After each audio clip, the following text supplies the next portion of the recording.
जय माता दी। आप सभी को अभिनंदन है आपका हमारे YouTube चैनल पर। सनातन संस्कृति की बातों के मध्य आज हम जानेंगे। भक्त वैसे तो प्रतिदिन माता रानी की पूजा आराधना करते हैं, लेकिन बात करें माँ भगवती की पूजा के विशेष अवसर यानी नवरात्रि की, तो पूरे साल में 4 बार नवरात्रि होती है। इसमें 2 गुप्त नवरात्रि और 2 प्रकट नवरात्रि होती है। माघ और आषाढ़ महीने में पड़ने वाली नवरात्रि को गुप्त नवरात्रि कहा जाता है। वहीं चैत्र माह की नवरात्रि को चैत्र नवरात्रि और अश्विन माह की नवरात्रि को शारदीय नवरात्रि कहा जाता है। इस वर्ष चैत्र नवरात्रि की शुरुआत 22 मार्च को हुई थी, जिसका समापन 30 मार्च 2023 को हुआ था। चैत्र नवरात्रि में भक्तों द्वारा पूरे 9 दिनों तक माता रानी के 9 रूपों की पूजा की गई और व्रत रखे गए।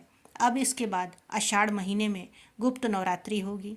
बता दें कि 19 जून 2023 से आषाढ़ गुप्त नवरात्रि की शुरुआत होनी है, जिसका समापन 28 जून 2023 को होगा।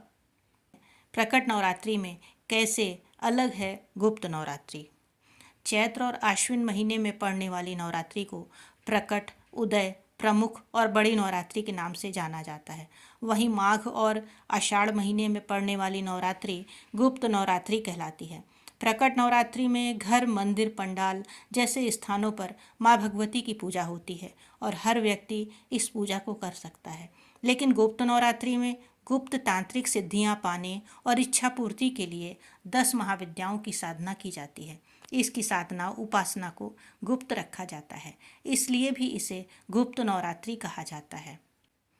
आषाढ़ महीने में गुप्त नवरात्रि की शुरुआत 19 जून 2023 से होनी है। इसी दिन घट स्थापना की जाएगी। घट स्थापना के लिए सुबह 6:05 से शुभ मुहूर्त प्रारंभ है, जो कि 8:04 तक रहेगा।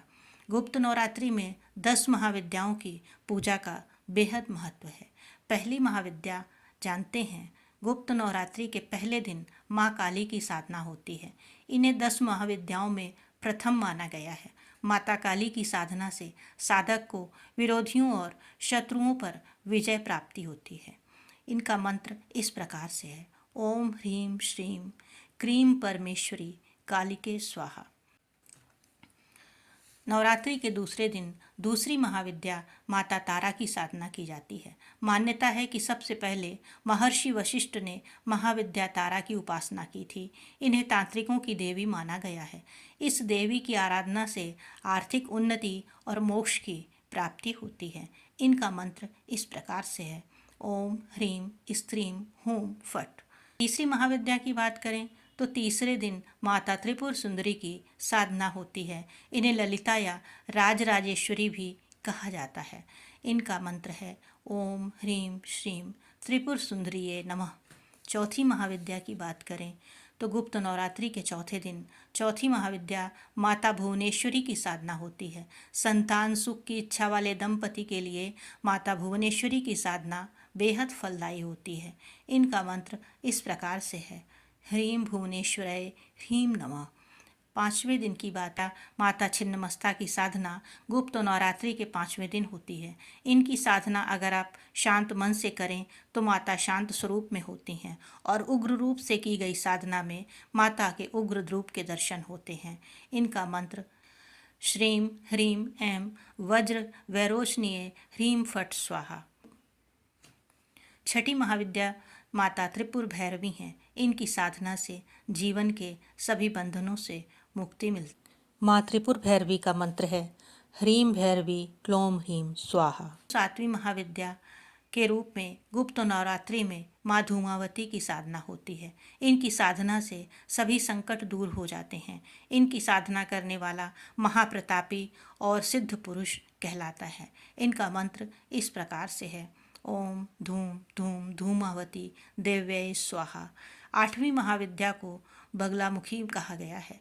माँ बगलामुखी की साधना से भय से मुक्ति मिलती है, साथ ही वाक सिद्धियाँ प्राप्त होती हैं। इनका मंत्र इस प्रकार से है: ओम ह्रीं बगलामुखी देव्यै ह्रीं ओम नमः। नौवीं महाविद्या 10 महाविद्याओं में मातंगी 9वीं महाविद्या है। इनकी साधना से गृहस्थ जीवन में खुशहाली आती है। ओम ह्रीं ए भगवती मातंगेश्वरी श्रीं स्वाहा।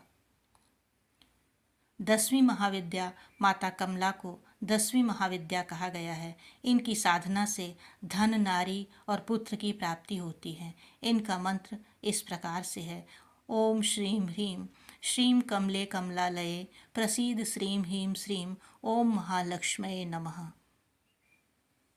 आशा है आप इस गुप्त नवरात्रि माता से अपनी समस्त मनोकामनाओं की पूर्ति के लिए जरूर साधना करेंगे। इसी के साथ हम आपसे आज विदा लेते हैं और आगे भी इस तरह की पौराणिक एवं धार्मिक कथाओं को सुनने के लिए चैनल को लाइक एवं सब्सक्राइब अवश्य करें।